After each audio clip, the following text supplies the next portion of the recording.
Hello, I'm Natalie from the Early Years Alliance, and today I'm here to share with you some ideas for how you can introduce sensory play with your children at home. Sensory experiences promote early brain development by strengthening and stimulating the formation of neural pathways. And adults can help their children to become more aware of their senses and understand how they are using them by talking to them about their sensory experiences. And sensory experiences support a wide range of learning and development areas.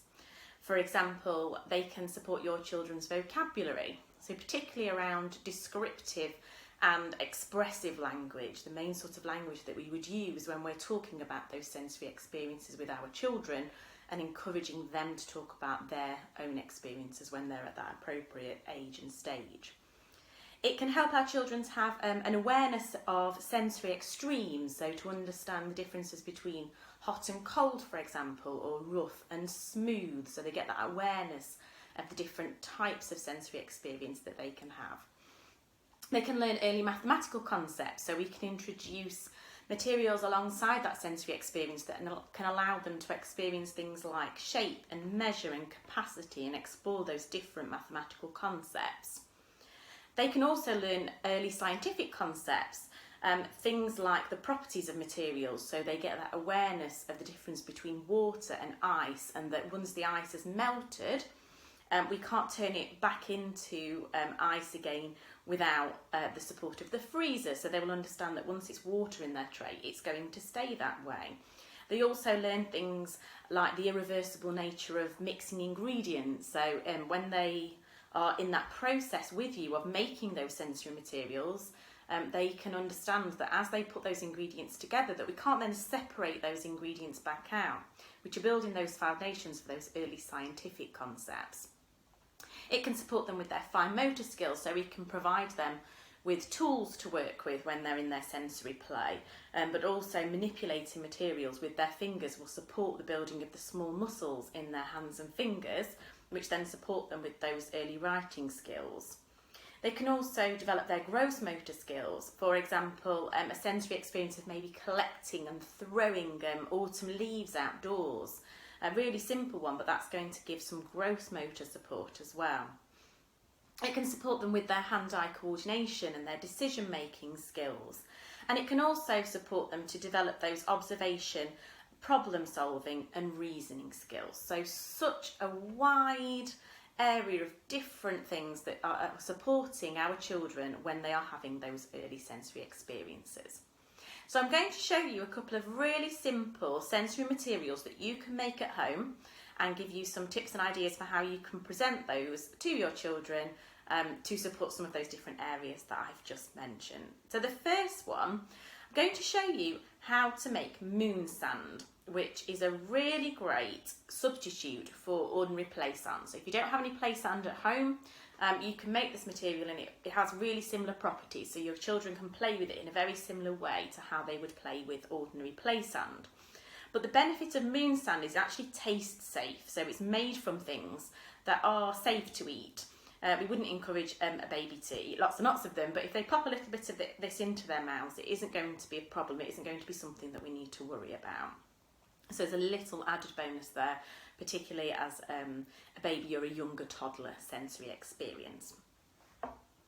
So what you're going to need is some ordinary flour, some cooking oil. I've just got some vegetable oil there, something to measure your ingredients, so we're just going to do it in cups, a bowl and a spoon. If you wanted to colour your moon sand, then you could also use some ordinary play chalks. You could grate some of those up to make some little chalk shavings, and you can add that into your flour, and then that will create the colour in your moon sand. But I'm just going to make a plain one today. So what I'm going to do is I'm going to take 2 cups of flour. Just rough measurements. We can always add a little bit more in if we need to balance the consistency.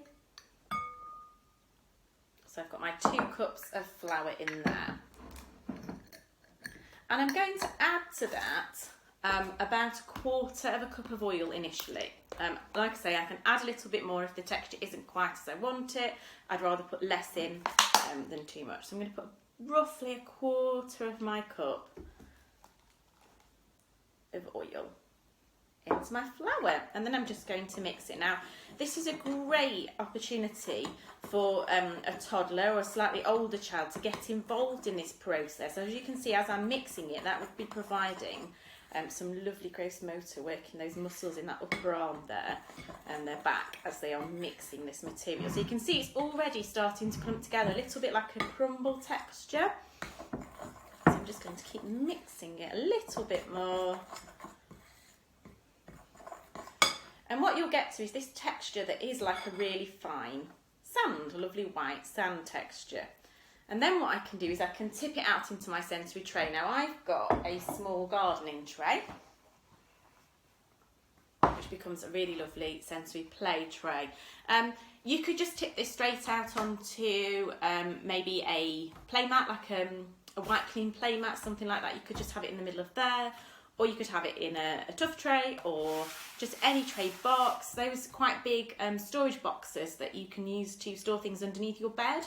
They're great for using for sensory play because it's sort of big enough for your child to get in there and experience it to its fullest, but at the same time it's not taking up too much space and it's quite easy to clear up. You could just have this in like an outdoor sand table or water table, something that your child's just going to play alongside, or even just a tray or a small plastic box, so they're just exploring it with their hands. So there's lots of different options there.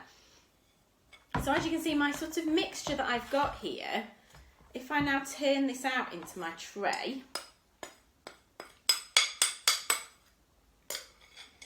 I can actually just mix that through a little bit more with my hands, and it's a little bit like making pastry, sort of mixing that together.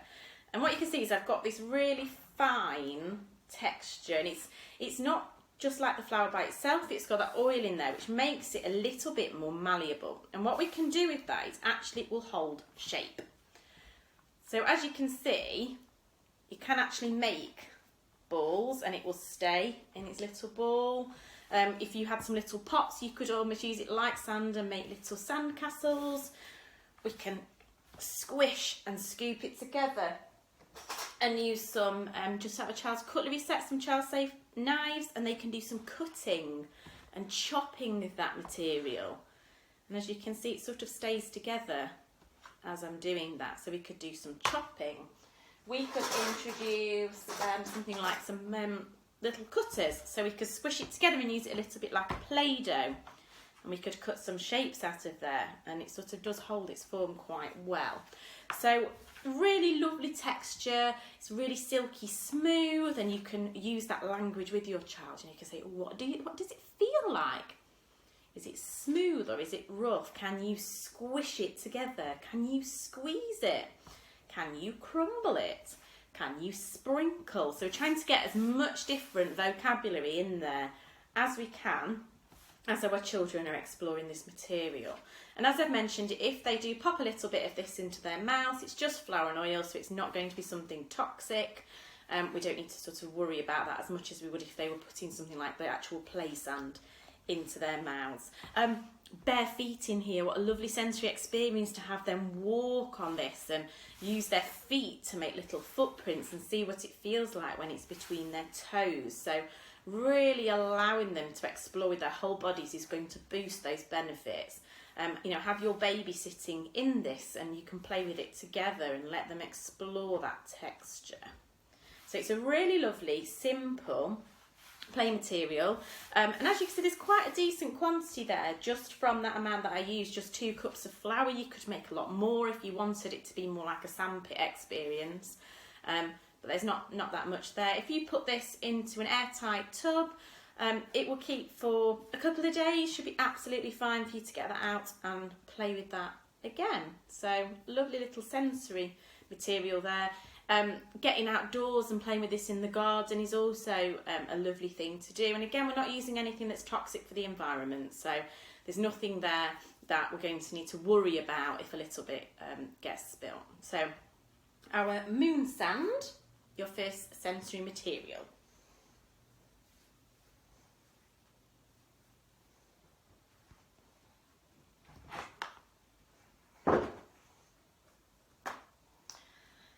next one I want to show you today is it's got lots of the same benefits in terms of it being a sensory material, but actually this is a really great material for us to introduce to our children at the moment when we are dealing with COVID-19, thinking about that importance of washing hands and keeping safe. This is actually going to support that. So this is Squishy Sensory Soap. So it's a little ball that I made earlier. So you can see it's sort of like a putty texture. It's a lot softer than a Play-Doh, but it's again really malleable, great for squeezing between fingers. It's a little bit sticky, really squashy. You can crumble it, but then you can form it back together again, and it smells amazing.